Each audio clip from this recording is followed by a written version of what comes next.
اعوذ باللہ من الشیطان الرجیم بسم اللہ الرحمن الرحیم ربی اشرح لی صدری ویسر لی امری واحلل عقدۃ من لسانی یفقہوا قولی۔ عید کے دن نیزے کی آڑ میں نماز پڑھنا۔ حضرت ابن عمر رضی اللہ تعالیٰ عنہ سے روایت ہے کہ نبی صلی اللہ علیہ وسلم کے سامنے عید الفطر اور عید الاضحیٰ کے موقع پر نیزہ کاٹ دیا جاتا تھا، پھر آپ اس کی طرف منہ کر کے نماز پڑھتے۔ عید کے دن چھوٹا نیزہ یا برچی امام کے آگے آگے اٹھانا۔ ابن عمر رضی اللہ عنہ سے روایت ہے، انہوں نے فرمایا نبی صلی اللہ علیہ وسلم صبح سویرے عیدگاہ کی طرف تشریف لے جاتے اور نیزہ آپ کے آگے آگے اٹھایا جاتا، اسے عیدگاہ میں آپ کے سامنے کاٹ دیا جاتا تو آپ اس کی طرف منہ کر کے نماز پڑھاتے۔ عورت اور حائضہ خواتین کا عیدگاہ جانا۔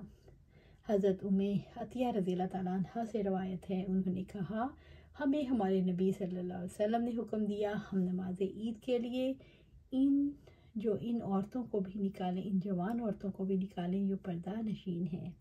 حفصہ بنت سیرین سے مروی ہے کہ ایک حدیث میں نوجوان اور پردہ نشین عورتوں کو عید کے لیے نکالیں، البتہ حائضہ عورتیں نماز کی جگہ سے الگ رہیں۔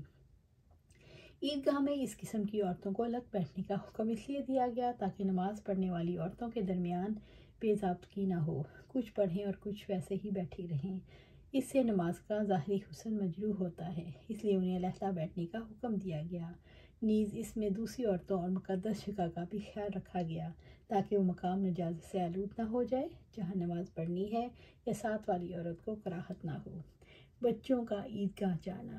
حضرت ابن عباس رضی اللہ تعالیٰ عنہ سے روایت ہے، انہوں نے فرمایا میں ایک دفعہ عید الفطر یا عید الاضحیٰ کے موقع پر نبی صلی اللہ علیہ وسلم کے ہمراہ نکلا، آپ نے نماز پڑھی، پھر خطبہ دیا، اس کے بعد آپ عورتوں کے پاس آئے اور واعظ و نصیحت فرمانے کے بعد انہوں نے صدقہ و خیرات کا حکم دیا۔ خطبہ عیدین میں امام کا لوگوں کی طرف منہ کرنا۔ ابو سعید خدری رضی اللہ عنہ سے بیان ہے کہ نبی صلی اللہ علیہ وسلم لوگوں کے سامنے کھڑے ہوئے۔ برا بن عازب رضی اللہ عنہ سے روایت ہے، انہوں نے فرمایا نبی صلی اللہ علیہ وسلم عید الاضحیٰ کے دن نکلے اور 2 رکعت نماز سے عید ادا کی، پھر ہماری طرف منہ کر کے کھڑے ہوئے اور فرمایا ہماری اس دن سب سے پہلی عبادت یہ ہونی چاہیے کہ ہم نماز پڑھیں پھر واپس ہوں اور قربانی کریں۔ جس نے ایسا کیا اس نے ہماری سنت کے مطابق عمل کیا، اور جس نے نماز سے پہلے قربانی ذبح کر دی تو وہ گوشت ہے جو اس نے اپنے گھر والوں کے لیے تیار کیا ہے، قربانی نہیں۔ اس دوران میں ایک شخص کھڑا ہوا اور عرض کرنے لگا، اللہ کے رسول میں نے تو نماز سے پہلے قربانی ذبح کر دی اور اب میرے پاس 1 سالہ بھیڑ کا بچہ ہے جو 2 دانتے سے کہیں بہتر ہے۔ آپ نے فرمایا تم اسی کو ذبح کر دو، لیکن تمہارے بعد کسی اور کے لیے کافی نہیں ہوگا۔ عیدگاہ میں کوئی علامت مقرر کرنا۔ حضرت ابن عباس رضی اللہ عنہ سے روایت ہے، ان سے پوچھا گیا کہ آپ نبی صلی اللہ علیہ وسلم کے ہمراہ نماز عید میں شریک ہوئے ہیں؟ تو انہوں نے فرمایا اگر میرا چھوٹے ہونے کی وجہ سے آپ صلی اللہ علیہ وسلم کے ہاں مرتبہ اور مقام نہ ہوتا تو میں عید کا مشاہدہ نہ کر سکتا۔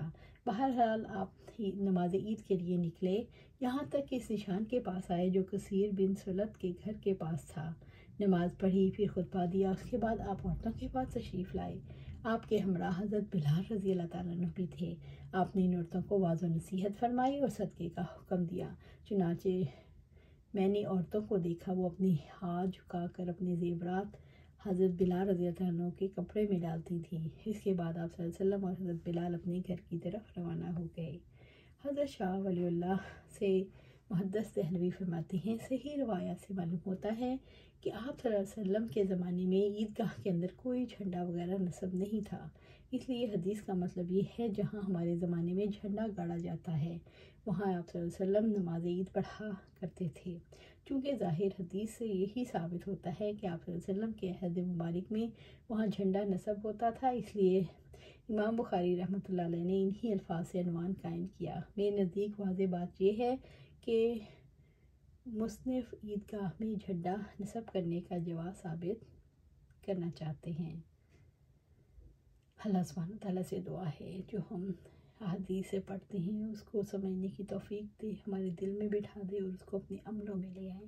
اللہ سبحانہ تعالیٰ ہمیں قرآن و سنت پر عمل کرنے کی توفیق دے اور اس پر استقامت دے، آمین یا رب العالمین۔